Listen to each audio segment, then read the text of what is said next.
Bab 1. Angin musim gugur terasa dingin di awal September. Dedaunan kering berjatuhan di bahu lebarnya. Thomas Mayo berdiri di bawah pohon tua dan sedang menatap gedung kantor Shalom Teknologi. Kakak, mereka bekerja sama menjebakku.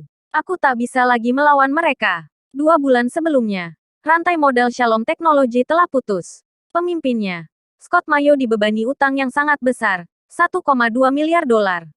Akibatnya, perusahaan itu digadaikan ke Darcy Davis dari Skyworld Enterprise. Kakak, aku tak tahan lagi. Aku minta maaf karena pergi terlebih dahulu.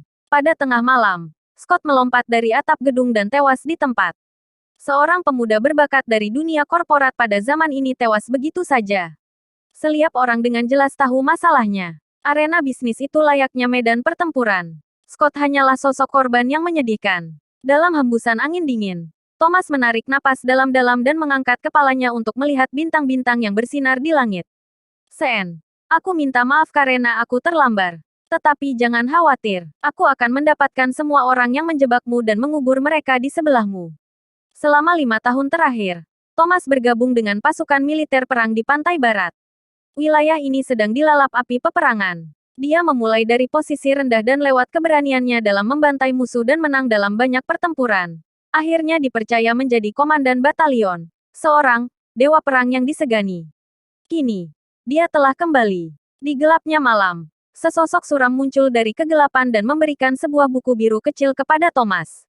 Dia adalah Samson Wood. Samson telah melewati api dan air bersama Thomas. Dia adalah sahabat Thomas di medan perang. Saudaraku, mereka hanyalah serangga pengganggu. Kenapa kau perlu melakukan ini sendiri? Kau hanya perlu memberi perintah dan aku bisa menjamin bahwa Skyworld Enterprise, Darcy, dan anak buahnya akan menghilang dalam waktu 3 hari.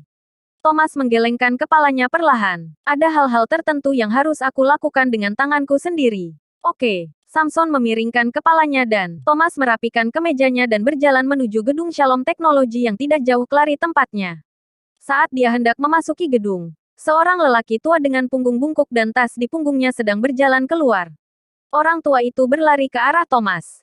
Maafkan saya. Orang tua itu mendongak dan hendak meminta maaf. Saat dia disambut oleh wajah tegas Thomas, matanya langsung berkaca-kaca. Dia berkata, "Tuan muda, kau sudah kembali." "Ya, Paman Ben, aku kembali." Ben Caspian adalah seorang veteran di Shalom Teknologi. Dia telah menyaksikan anak-anak keluarga Mayo tumbuh dewasa. Ben bukan hanya karyawan Thomas, tetapi dia juga seorang sesepuh yang sudah seperti kakek baginya. Ben melihat Thomas lalu menoleh dan melihat ke arah gedung perusahaan. Kekecewaannya yang luar biasa, yang tidak bisa diungkapkan oleh kata-kata muncul. "Kau terlambat." Saat itu, seorang pria muncul dengan rambut merah dan sebatang rokok di mulutnya berjalan ke arah Thomas. "Orang tua, kenapa kau berlama-lama di sana? Bukankah aku memintamu untuk berkemas dan pergi? Jika kau telap seperti ini, percayalah, aku akan matikan lampumu." Ben buru-buru mengangguk dan berkata, "Ya, aku pergi sekarang." Karena takut dan cemas, tangan Ben gemetar. Tasnya jatuh ke lantai. Barang-barang berguling kemana-mana. "Heh, orang tua bodoh. Beraninya kau buang sampah sembarangan di tempatku." Pria muda berambut merah itu melangkah maju dan hendak memberikan tendangan ke perut Ben ketika ledakan keras terdengar. Ben berdiri di tempat, tidak terluka. Sementara itu, pemuda berambut merah tergeletak 5 meter di belakang pintu masuk. Perawakan Thomas yang mengesankan sudah ada di depan Ben. Ia melindunginya. "Kau, beraninya kau menyerangku. Apa kau tahu siapa aku?" Thomas menatap pemuda berambut merah itu dengan tatapan ingin. Dia berjalan ke depan dan menginjak-injak wajah Brandon Davis di bawah kakinya. "Siapa kau?" Ben terkejut. Dia segera berlari ke depan untuk menarik Thomas menjauh dari Brandon, si pemuda berambut merah. Ben berteriak ketakutan. "Tuan muda, jangan bertindak sembarangan. Dia Brandon Davis, keponakan dari ketua perusahaan, Darcy Davis. Kita tidak bisa menyinggung mereka. Ayo pergi sekarang. Pergi." Brandon bangkit dan membersihkan lengan bajunya. Dia mengibaskan tangannya dan 8 penjaga keamanan bergegas keluar. Mereka mengelilingi mereka berdua. "Apa kalian pikir kalian bisa pergi begitu saja?" Ben sangar ketakutan sehingga tangan dan kakinya gemetar. Dia buru-buru berkata, "Tuan Brandon, saya benar-benar minta maaf akan masalah ini. Tuan Renuda baru saja pulang dan tidak tahu tentang semua ini. Dia tidak tahu siapa Tuan. Saya akan menawarkan permintaan maaf saya atas namanya." Permintaan maaf. Brandon berjalan ke arah Ben dan menepuk-nepuk wajahnya dengan ringan. Apa gunanya ada penegak hukum jika permintaan maaf saja sudah cukup? Bunuh bajingan dan orang tua itu. Lindungi kalian. Serang. Penjaga keamanan mengepung mereka dengan tongkat listrik. Ben sangat cemas sampai-sampai dia hampir menangis. Tuan muda, kau dalam masalah. Apa yang harus kita lakukan sekarang? Thomas menggelengkan kepalanya pelan. Dia maju selangkah dan melindungi Ben di belakangnya. Sebagai dewa perang yang biasa bertarung di medan perang, bertarung hanya dengan beberapa penjaga keamanan bukanlah apa-apa baginya. Tepat ketika para penjaga keamanan hendak mengerumuni mereka, tiba-tiba sebuah BMW perak berhenti di luar gedung perusahaan. Ketika pintu mobil dibuka, seorang pria berjas keluar dari mobil. Orang itu adalah Darcy Davis, ketua Shalom Teknologi saat ini. Ada apa ini? Saat penjaga keamanan menyadari kalau orang ini adalah Darcy, mereka semua ketakutan dan buru-buru berdiri tegak. Brandon derang dan berkata, "Paman, ada orang yang membuat masalah.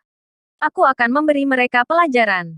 Oh, siapa yang berani melakukannya? Darcy berjalan mendekat dan melirik keduanya. Dia langsung senang. "Yo, bukankah kau ini Thomas Mayo? Aku dengar kalau kau bergabung dengan militer 5 tahun yang lalu dan sejak saat itu tidak pernah terdengar kabar darimu. Kenapa kau tiba-tiba kembali?" Darcy berkata kepada Brandon. Dia adalah kakak kandung dari pemimpin perusahaan sebelumnya. Brandon mendengus pada dirinya sendiri. Bukankah pemimpin perusahaan ini sebelumnya adalah Scott Mayo? Dia yang kalah dengan ulang 1,2 miliar dolar. Hutang ini membuatnya terpaksa melompat ke kematiannya. Adik laki-lakinya saja pecundang. Seberapa jauh kakaknya ini akan lebih baik dari adiknya? Darcy tersenyum ketika berkata, "Kita saling kenal itu hanya kesalahpahaman. Ayo, masuk dan minum." Darcy menarik Thomas masuk menuju aula besar. Brandon tersenyum dingin dan sinis. Dia mengikuti mereka dari belakang. Ben sangat khawatir ketika dia melihat siluet Thomas memasuki gedung. Dia cemas namun tidak berdaya. Dia tahu betul bahwa Darcy adalah serigala berbulu domba. Oleh karena itu, tidak ada hal baik yang keluar dari dirinya dengan mengundang Thomas ke dalam. "Tuan muda, saya berdoa agar tidak terjadi apa-apa pada dirimu." Di dalam perusahaan, Thomas mengikuti Darcy ke aula besar. Ada pertemuan tahunan perusahaan hari ini. Semua karyawan telah berdandan untuk menghadiri acara tersebut. Mereka mengenakan berbagai perhiasan glamor. Tampak seperti orang kelas alas. Scott telah meninggal kurang dari sebulan yang lalu.